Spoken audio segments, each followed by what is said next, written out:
KM ഷാജിയുടെ സ്വപ്നം സാക്ഷാത്കരിക്കാൻ പോകുന്നു. UDF മന്ത്രിസഭ അധികാരത്തിൽ വന്നാൽ 10 വർഷം ഭരണത്തിൽ നിന്നും പുറത്തു നിൽക്കുക വഴി മുസ്ലിം സമാജത്തിന് നഷ്ടപ്പെട്ടത് എല്ലാം തിരിച്ചു പിടിക്കും. അതിനുവേണ്ടിയാണ് UDF ഈ തെരഞ്ഞെടുപ്പിൽ മത്സരിക്കുന്നത് എന്ന് ഷാജി പ്രസ്താവിച്ചിരുന്നു. അപ്പോൾ ഷാജിക്ക് തിരിച്ചു പിടിക്കേണ്ടത് ഇപ്പോൾ 10 വർഷത്തെ ഭരണത്തിന് പുറത്തു നിന്നത് മൂലം നഷ്ടപ്പെട്ട എല്ലാം ഇനി ഇപ്പോൾ ഭരണത്തിൽ കയറിയിരിക്കുന്നത് കൊണ്ട് ഭരണത്തിൽ ഇരിക്കുമ്പോൾ കിട്ടേണ്ടത് എന്തെല്ലാം അതെല്ലാം പിടിച്ചു പറ്റുക. ഇപ്പം നഷ്ടപ്പെട്ട 10 വർഷത്തെയും ഇനി എത്ര കാലം ഈ ഭരണം നിൽക്കുമോ അത്രയും കാലം കിട്ടാനുള്ളത് പിടിച്ചു പറ്റുക കൂടെ ചെയ്യുക എന്നുള്ള വലിയൊരു ദൗത്യമാണ് ഷാജിക്കും മറ്റ് മുസ്ലിം ലീഗ് മന്ത്രിമാർക്കുമുള്ളത്. കാര്യം മറ്റ് മുസ്ലിം ലീഗിലെ ആരും തന്നെ ഷാജി പറഞ്ഞ തെറ്റാണ്, അങ്ങനെയല്ല, ഇതൊരു മുന്നണിയാണ്, ഞങ്ങളെല്ലാം മുന്നണിയുടെ ഭാഗങ്ങളാണ്, ഈ നാട്ടിലെ ജനങ്ങൾക്ക് വേണ്ടിയാണ് ഞങ്ങൾ ഭരിക്കാൻ പോകുന്നത് എന്നൊരു ഒറ്റ അക്ഷരം ഏതെങ്കിലും ഒരു മുസ്ലിം ലീഗ് നേതാവോ ഇപ്പം മന്ത്രിയായി ഈ സത്യപ്രതിജ്ഞ ചെയ്തവരോ പറഞ്ഞിട്ടില്ല. അപ്പം മാത്രവുമല്ല ഷാജിയുടെ ഈ പ്രസ്താവനയെ അവർ അംഗീകരിക്കുന്നു എന്നുള്ളതല്ലേ അതിൻ്റെ അർത്ഥം. ഇനി നമുക്ക് ഇവരുടെ വകുപ്പുകളൊന്ന് നോക്കാം. അപ്പോൾ ഈ ഷാജി പറഞ്ഞതുപോലെ നടക്കുമോ ഇല്ലയോ എന്നുള്ളതൊന്ന് നോക്കണ്ടേ? നമുക്ക് നോക്കാം. ഒന്ന്, കുഞ്ഞാലിക്കുട്ടി, അദ്ദേഹത്തിൻ്റെത് വ്യവസായം അതാണ്. പിന്നെ information technology, artificial intelligence, startups, mining and geology, handlooms, textiles. വ്യവസായത്തിൻ്റെ സമസ്ത മേഖലയും കൈവശപ്പെടുത്തിയിരിക്കുകയാണ്. ഇനി മണ്ണിൽ വ്യവസായം തുടങ്ങാനുള്ള പരിപാടി ഉണ്ടെങ്കിൽ അതിൻ്റെയും ഉത്തരവാദിത്വം മുഴുക്കും തൻ്റെ കയ്യിലാണ്. കാര്യം മൈനിങ് ടെക്നോളജി എന്നുള്ളതും അദ്ദേഹത്തിൻ്റെ കയ്യിൽ തന്നെയാണ്. പിന്നെ ഹാൻഡ്ലൂം, വസ്ത്രം, ടെക്സ്റ്റൈൽ എന്ന് വേണ്ട ഈ ആർട്ടിഫിഷ്യൽ ഇൻ്റലിജൻസ്, IT എല്ലാം ആധുനികവും പൗരാണികവും ആയിട്ടുള്ള എല്ലാവിധ വ്യവസായ ശൃംഖലകളെയും തൻ്റെ കൈപ്പിടിയിൽ ഒതുക്കിയിരിക്കുകയാണ് കുഞ്ഞാലിക്കുട്ടി. അദ്ദേഹത്തിന് കഴിഞ്ഞ 10 വർഷം ഒരു വ്യവസായ മന്ത്രിക്ക് ലഭിക്കേണ്ടിയിരുന്നത് എല്ലാം അദ്ദേഹം നേടും. ആർക്ക് വേണ്ടി? മുസ്ലിം സമാജത്തിന് വേണ്ടി. ഇനി നമുക്ക് N ഷംസുദ്ദീൻ, ജനറൽ എഡ്യൂക്കേഷനാണ്. പിന്നെ അറിയാമല്ലോ, വിദ്യാഭ്യാസം മൊത്തം അദ്ദേഹത്തിൻ്റെ കയ്യിൽ കൊടുത്തിരിക്കുകയാണ്. അതിൽ നിന്ന് എന്തെല്ലാം നേടാം, എത്രമാത്രം കൊയ്യാം നമുക്കറിയാം. സ്കൂളുകളുടെ അംഗീകാരം, പുതിയ സ്കൂളുകൾ സ്റ്റാർട്ടിങ് ചെയ്യുന്നതിന് വിദ്യാഭ്യാസ രംഗത്ത് എന്തെല്ലാം കൊണ്ടുവരണമെന്നുള്ളത് എല്ലാം അദ്ദേഹത്തിൻ്റെ കയ്യിലാണ്. ഭയങ്കരമായിട്ട് നേട്ടം കൊയ്യാവുന്ന ഒരു വകുപ്പ്. പിന്നെ സാംസ്കാരിക രംഗത്ത്, വിദ്യാഭ്യാസ രംഗത്ത് മുസ്ലിങ്ങൾക്ക് എന്തെങ്കിലും നഷ്ടപ്പെട്ടു പോയിട്ടുണ്ടെങ്കിൽ അതെല്ലാം നേടിയെടുക്കേണ്ടതായിട്ടുണ്ടായിരുന്നു എങ്കിൽ അതെല്ലാം ഇപ്പോൾ നേടിയെടുക്കാനുള്ള അവസരമാണ്. അതിനുള്ള വകുപ്പ് അദ്ദേഹത്തിൻ്റെ കയ്യിൽ വന്നിട്ടുണ്ട്. പിന്നെ ലിറ്റററി മൂവ്മെൻറ്റ്, നമ്മുടെ കേരളത്തിൻ്റെ സാഹിത്യം രംഗം മുഴുവൻ അദ്ദേഹം കൈകാര്യം ചെയ്യാൻ പോവുകയാണ്. നമ്മുടെ കേരളത്തിൻ്റെ സാഹിത്യം മുഴുവൻ അറബ് ഭാഷയിലാണോ എന്നെനിക്കൊരു സംശയം തോന്നി ഇത് കണ്ടപ്പോൾ. ലിറ്റററി മൂവ്മെൻറ്റിൻ്റെ സമസ്തവും അദ്ദേഹമാണ്. ഇനി വഖഫ്, നല്ല കാര്യം, അദ്ദേഹത്തിൻ്റെ കയ്യിൽ തന്നെ ഇരിക്കണം.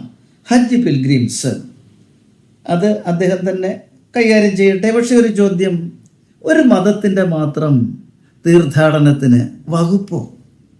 എവിടുത്തെ ന്യായമായത്? അങ്ങനെയാണ് ഹിന്ദുക്കളുടെ കാശി യാത്ര വകുപ്പിലുണ്ടോ? അയ്യപ്പ യാത്ര ഉണ്ടോ? ക്രിസ്ത്യാനിയുടെ വേളാങ്കണ്ണി യാത്ര ഉണ്ടോ? യെറുസലേം യാത്രയുണ്ടോ? പിന്നെന്തോ ഹജ്ജ് യാത്ര, അതൊരു വകുപ്പാണ്, അദ്ദേഹത്തിൻ്റെ കയ്യിലുമാണ്. അത് നന്നായിട്ട് കൈകാര്യം ചെയ്യും. പിന്നൊന്നുണ്ട് മൈനോറിറ്റി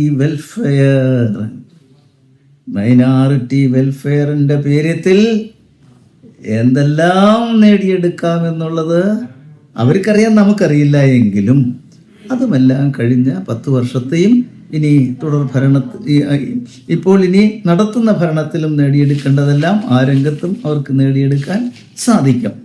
പിന്നീട് KM ഷാജി, നമ്മുടെ ഷാജി, അദ്ദേഹത്തിന് പഞ്ചായത്ത്, മുനിസിപ്പാലിറ്റി, അപ്പോൾ അതുപോലെ corporation, town planning, rural development, regional development, ഇതെല്ലാം അദ്ദേഹത്തിൻ്റെ കയ്യിലാണ്.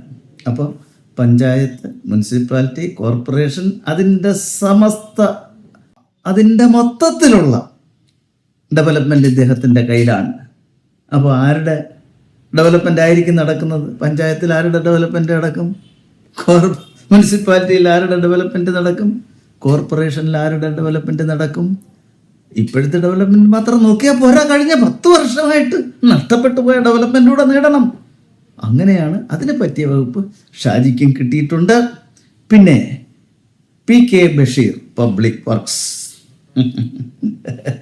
കേരളത്തിൻ്റെ റോഡ്, കലങ്കുകൾ, തടാകങ്ങൾ, പാലങ്ങൾ എല്ലാം ഇദ്ദേഹത്തിൻ്റെ കയ്യിലാണ്. കഴിഞ്ഞ UDF മന്ത്രിസഭയിൽ ഈ വകുപ്പ് കൈകാര്യം ചെയ്തിരുന്നത് ഇബ്രാഹിം എന്ന് പറയുന്ന മന്ത്രിയാർ. 12 കോടി രൂപ ഈ തൻ്റെ വകുപ്പിലേക്ക് വന്നത് 6 കോടി അപ്പോഴേ എടുത്തങ്ങ് ചന്ദ്രിക പത്രം ഓഫീസിലേക്ക് ഡൈവേർട്ട് ചെയ്തു. പത്രം വേണമല്ലോ, അതിന് അദ്ദേഹത്തിൻ്റെ പുറത്ത് കേസുണ്ട്, അദ്ദേഹത്തെ അറസ്റ്റ് ചെയ്യും. പിന്നെ പല നാടകങ്ങളുമൊക്കെ നമ്മൾ കണ്ടതാണ്. ഇപ്പോൾ അദ്ദേഹം ജീവിച്ചിരിപ്പില്ല എങ്കിലും ആ വകുപ്പ് ഇപ്പോൾ കിട്ടിയിരിക്കുന്ന ആൾ തൻ്റെ മുൻഗാമിയിൽ നിന്നും വ്യത്യസ്തമായൊരു നിലപാട് സ്വീകരിക്കാൻ ഒരു സാധ്യതയുമില്ല. കാരണം പാടില്ല. കഴിഞ്ഞ 10 കൊല്ലത്തെ നേടണ്ടേ, ഇപ്പോഴത്തത് നേടണ്ടേ. പിന്നെ അത് കഴിഞ്ഞാൽ അബ്ദുൽ ഗഫൂർ, ഫിഷറീസ്, ഹാർബർ എന്ന് വേണ്ട മത്സ്യമേഖല മുഴുവനും കയ്യിൽ. കേരളത്തിൻ്റെ ഒരു വലിയ സമ്പത്താണ് മത്സ്യസമ്പത്ത്. അപ്പോൾ മത്സ്യമേഖല മുഴുവനും അദ്ദേഹത്തിൻ്റെ കയ്യിൽ, ലീഗിൻ്റെ കയ്യിൽ. അങ്ങനെ വരുമ്പോൾ ഈ 5 വകുപ്പുകളിലൂടെ കേരളത്തിൻ്റെ സമസ്തവും ലീഗിൻ്റെ കൈപ്പിടിയിൽ ഒതുക്കിയിരിക്കുന്നു എന്നുള്ളതാണ് ഈ മന്ത്രിസഭയുടെ സതീശൻ ഭരണത്തിൻ്റെ പ്രത്യേകത. ബാക്കിയുള്ളവർക്ക് ചില വകുപ്പുകളൊക്കെ ഉണ്ട്. ഏത്? രമേശ് ചെന്നിത്തല ചോദിക്കാം, ആഭ്യന്തരമന്ത്രിയല്ലേ? ആഭ്യന്തരമന്ത്രിയായാൽ നായർക്ക് ഗുണമുണ്ടോ? ഹിന്ദുവിന് ഗുണമുണ്ടോ? പിന്നെ ഇദ്ദേഹത്തിന് സല്യൂട്ട് കിട്ടും. അതിനപ്പുറത്ത് എന്തുണ്ട്? ഇതുപോലെ ആണ് മറ്റുള്ളവരുടെ കാര്യം. പിന്നെ ഈ ക്രൈസ്തവരായിട്ടുള്ള ചില മിനിസ്റ്റർക്ക് ചില ചില്ലറ ഗുണങ്ങളൊക്കെ കിട്ടുന്ന വകുപ്പുകളും ഉണ്ട്.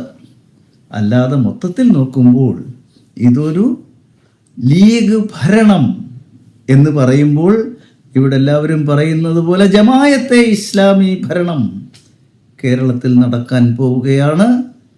അതിൻ്റെ സ്ഥിതി എന്താകും എന്നുള്ളത് നമുക്ക് കാത്തിരുന്ന് കാണാം.